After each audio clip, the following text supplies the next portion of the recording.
Drawing eyes from any direction. Grab your sketchbook and draw along with me. For this video I will use a 3D model I created of an eyeball with eyelids. You can find a link in the description to the 3D model on my website and rotate the 3D model inside your own browser.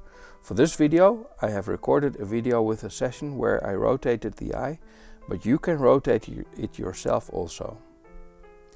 So please grab your sketchbook and drawing tools and let's draw. I use a sketchbook with white paper here and I drew the eyes in lightly, first with a phthalo green color pencil, and you can see me ink it here with a thin pen. This is a Muji pen, but any thin pen that puts down a crisp line with the ink flowing well works for me. To the left you see the 3D models I used for reference. I drew in the iris and also some contour lines to suggest the underlying volumes, as that information can get lost in a line drawing like these. I want to tell you about a really cool trick I discovered recently, morning pages, but I have figured out a way to how artists can use them. The trick is the following. Try to form a habit where you open your sketchbook each day, write down the date at the top of a new page and then fill that page.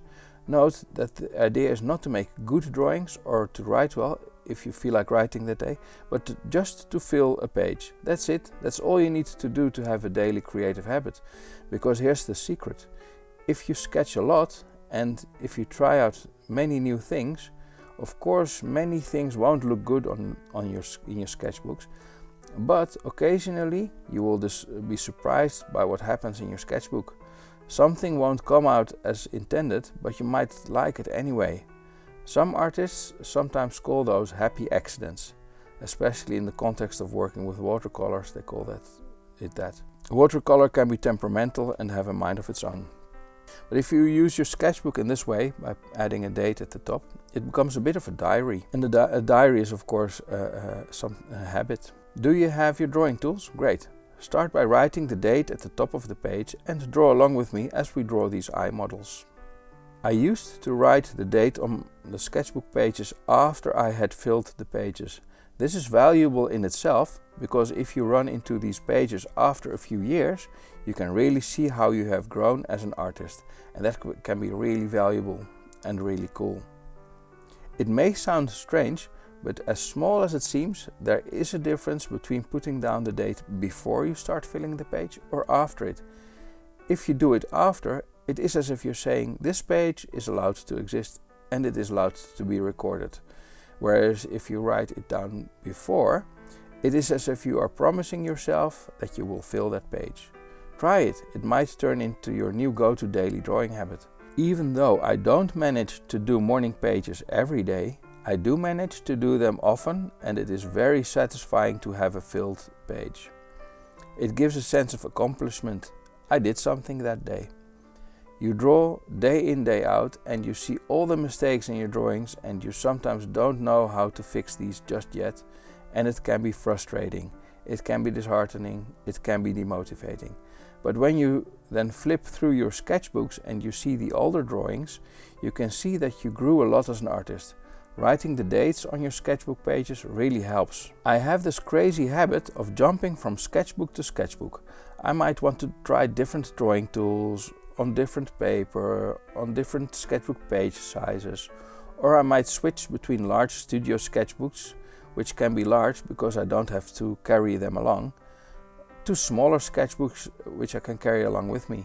I have 24 or so half-full sketchbooks which I jump between, and some have drawings in them in the beginning from when I started as an artist, which I might have drawn 5 or 10 years ago, and it can be really motivating to leaf through the pages and to see how much I have grown as an artist. When I started on my art journey, I would go to live model drawing classes. The thing about that is that you invariably end up worrying that you are the worst artist in the room. I think I never was. You walk around and feel relieved when you see someone who is not as good as you yet. But I had to learn that that was not the point. Now, 10 years later, what does it matter if a person was better? I do remember people being better than me, and I do remember looking at their charcoal drawings and getting ideas for how I could do my work better. Now, 10 years later, I do still remember the lessons I got from looking at their work. I don't remember where this quote comes from, and I am paraphrasing a bit. If you are the smartest person in the room, you are in the wrong room. The meaning is that you should be surrounding yourself with people who are better at something than you are, so that you can learn from them. And there always is someone who is better, or who you perceive to be better than you at something. Comparing yourself to others is toxic. You need to compare yourself with the person you were yesterday. Did you make one small improvement? Are you a better artist than you were yesterday? Of course you are. And those small improvements to your skills add up over time to big changes. Drawing should be play. You should watch children again if you haven't in a while. They don't realize that they are learning. They are just trying things, they are failing, trying again, succeeding, and then moving on to the next shiny object. They are not comparing their drawings to those of others, they are just having fun with it and expressing themselves through art. In their drawings, they are saying things about the things that are happening around them. They are true artists and we can learn a lot from them.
Thank you for drawing along with me.